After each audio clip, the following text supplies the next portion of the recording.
Eric, tell us a bit about your beginnings in radio, because every one of us here, whether it's people in the music industry or musicians, everybody started somewhere. So tell us about it. You know, I started in radio, like all of us, I think, we sort of accidentally kind of fell into it. My first job was Chuck the Duck at KXXY in Oklahoma City, the country station. We had a big head, orange tights, webbed feet, the whole thing. And it was fantastic because I was 15 years old. I was getting paid cash, and they were giving like $5 an hour. And I'm like, this is killer. So it was a really interesting moment. My dad went to work for the competing country station at the time called KEBC, which was short for Keeping Everybody Country. Because back in the 80s, that was the only way you could have like a radio station. The call letters had to mean something. So I was obviously west of the Mississippi, so everything was K, so it's Keepin' or Country or some other an acronym like that. So they said, hey, Dan, which is my father's name, your son is the duck. And we hear the duck's like the best duck you could be.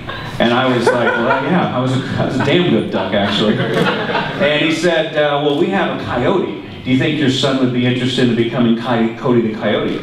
And we hadn't been bought by Clear Channel, so we had no non-competes or NDAs, and we had no contracts for mascots at the time. We were not unionized as foul.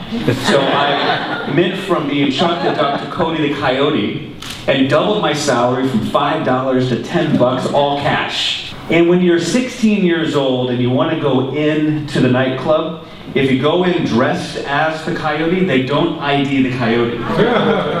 So I am like blowing through illegal stands, getting in as Cody the Coyote at 16, 17 for over 21 clubs. And by the way, I was getting paid for this. And I am like, this is really working out for me. You're probably thinking, how does this get to Oprah? We'll get there in a minute. So, you know, we did that, and the station was dead last in Oklahoma City, the country station. And I got around this thing called radio, and I was fascinated just watching it that, you know, these guys would stand on the street corner, hold this microphone, and then they'd say, hey, we have free hot dogs and cotton candy and Cody the Coyote, bring the kids out, and people would drive from all across the state to see it. And I fell in love with this medium called radio, and that was how I got into it. And I think that when you get into a groove, and it doesn't have to be a big thing, it doesn't have to be something that is like a career change or a job. It can be small things and little points that come to you in your life or your career that happen for a reason. And you know, one of the things that I've learned over my time in my life, and I've been very blessed for the past 7 years to be working with Sherry and with Oprah, who are two, and clearly Oprah is one of the most enlightened spiritual leaders of our time. You know, she's a Christian. You know, she's not. You know, she's not any. She believes in Jesus, and she's a Christian. But she also believes in spirituality, and that the universe speaks to you in these wonderful ways.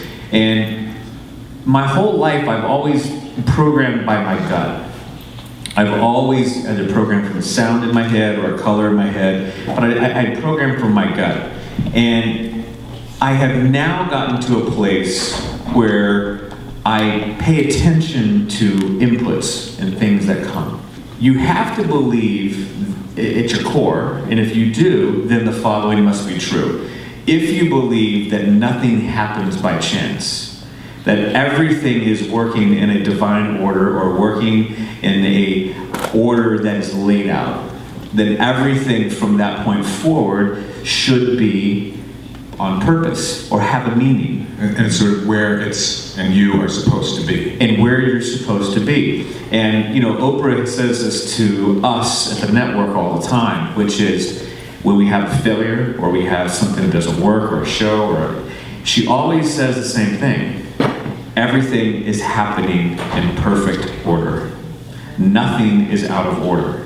Things will always get out of position, but if you commit yourself to your boundaries and to what it is you want to try to do, and how you do that is that you just have to do it.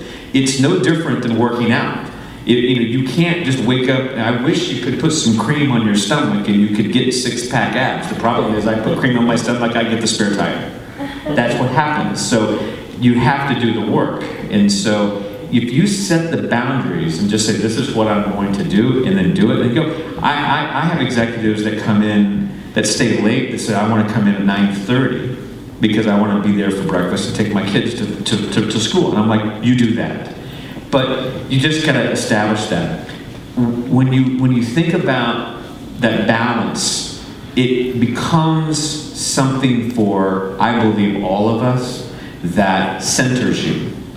It really does. So that when you put your head back into the box of whatever it is you were doing, you're sharper, you're crisper, you're more focused. That's how I have found my path to really being authentically happy for the first time in my life. Thank you for helping me fulfill my intention with this conversation, which was that people could walk away with something they could hold on to. And beautiful job. Thank you, Erik Logan.